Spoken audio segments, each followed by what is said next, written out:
I do like it when St. Paul talks about Jesus. I like it when he talks about the future. And I like it when he talks about being part of something bigger than ourselves. Today, St. Paul is writing to the congregation in Philippi, mostly to thank them for being his friends. He's actually in prison as he writes. But Paul, being Paul, can't help but give out some advice. Early in the letter, he exhorts them to live their lives in a manner worthy of the gospel. Even when he's not with them. Because, well, you know, people talk. You'll hear about it if they don't. Going on, he advises them to be humble and to look out for the best interests of others. He reminds them that they are called to be different from the world and to rejoice that they are called to be different.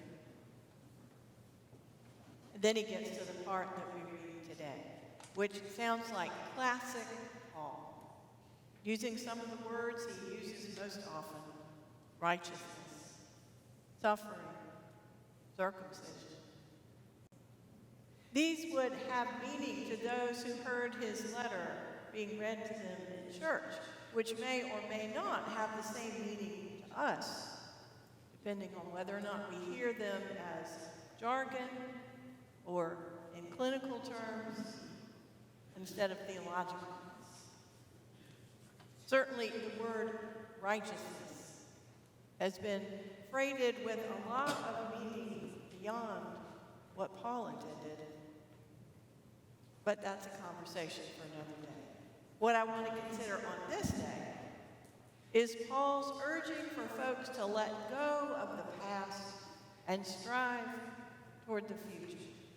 A future that is determined by the call of God through following Jesus. What lies ahead is not the result of a strategic plan or a business model or a set of lofty goals. What lies ahead will be revealed to us through listening for God's call to us in this place and at this time.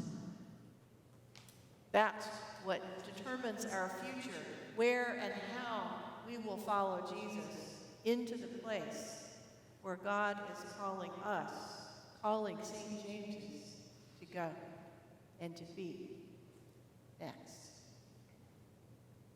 Now, Paul, being Paul with his sometimes dramatic way of words, suggests that he counts his past as rubbish. Modern psychology, especially the armchair variety, has two things to say about the past. First, that the past is not what makes you who you are.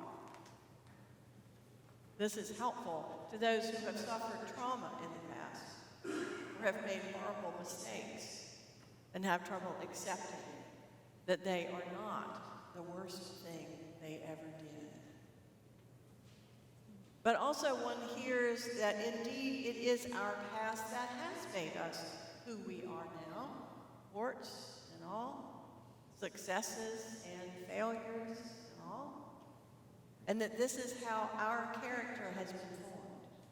And this is helpful to those who have learned to accept and come to terms with all kinds of things we can control and things we couldn't control.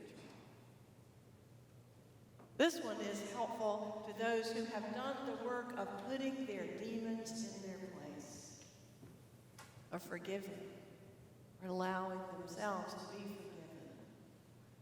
Of remembering that most every day, all of us are just doing the best we can and letting that be okay. Paul, of course, was not a student of modern psychology, but I think where he's going in this letter to the Philippians is still a healthy way to look at ourselves today, individually and as a community. What he is pointing to is this.